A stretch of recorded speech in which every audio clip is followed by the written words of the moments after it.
Hi, this is Chris with Sanderson Test Prep, and in this video we're taking a look at a chemistry problem where we have to balance an equation. So this is a combustion reaction. We have hydrocarbon here being combined with oxygen, and we want to try to see if we can get the numbers to work out so that we have the same number of atoms for each element on both sides of the reactant and product sides of this reaction. So one recommendation when you see a combustion reaction is try to start with carbon. Carbon's usually a good place to start. You're going to have the lowest numbers typically. And then try to end with oxygen. Oxygen is elemental, which means it's by itself. So that allows you the flexibility to put whatever coefficient you need there at the end in order to make sure everything is balanced. So if we start with carbon, we have 3 carbon atoms on the left side of this equation, so we're going to put a coefficient of 3 in front of our carbon dioxide on the right side of the equation.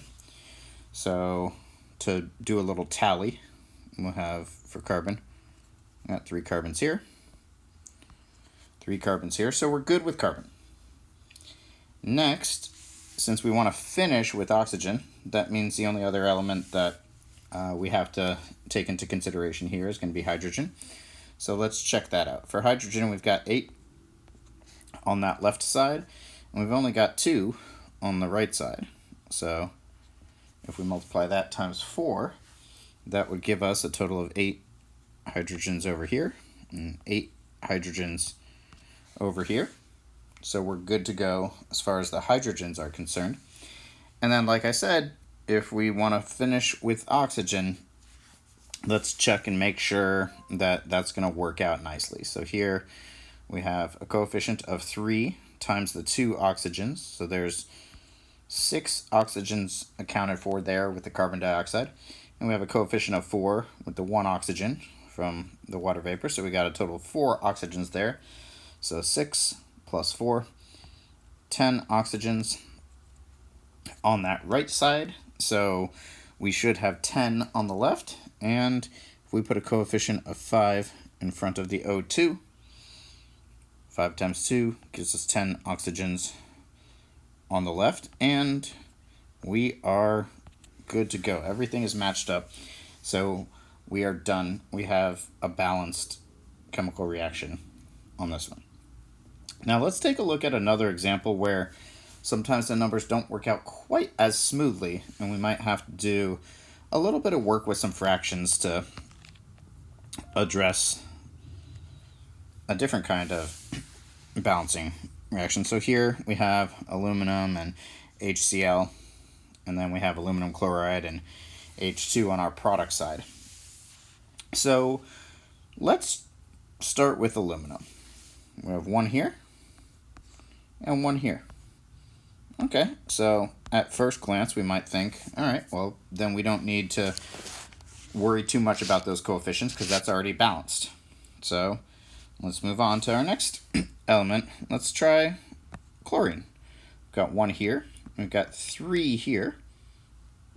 So we can put a coefficient of 3.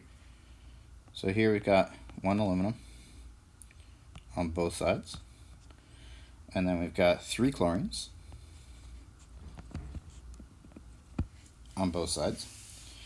And then for hydrogen, we have 3 over here on our left side, and we have 2 on the right side. Now there are a couple different approaches to this, but my personal preference is I like to work with fractions and then clear the fractions at the end. Meaning, if I would like to have 3 hydrogens on the right side of this reaction, I can multiply times 3 over 2.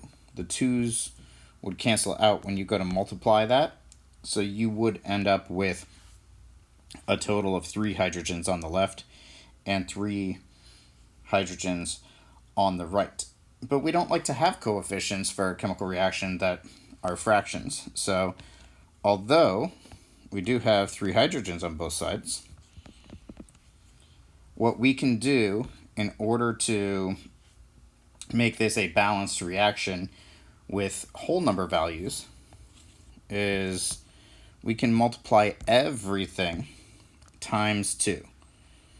So if we multiply 2 times the entire reaction, then what we would end up with would be 2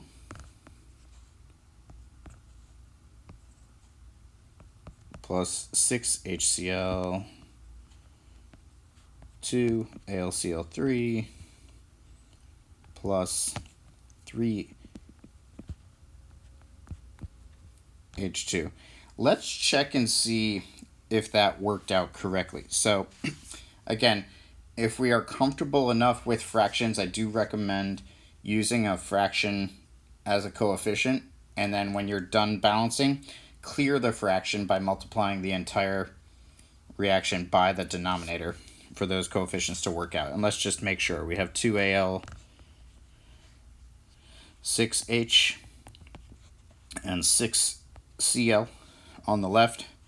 We've got 2 aluminums.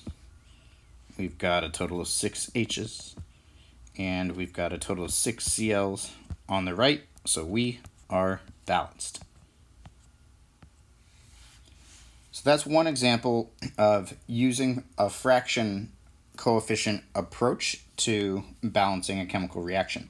For more, please stay tuned and check out our other videos. Thanks.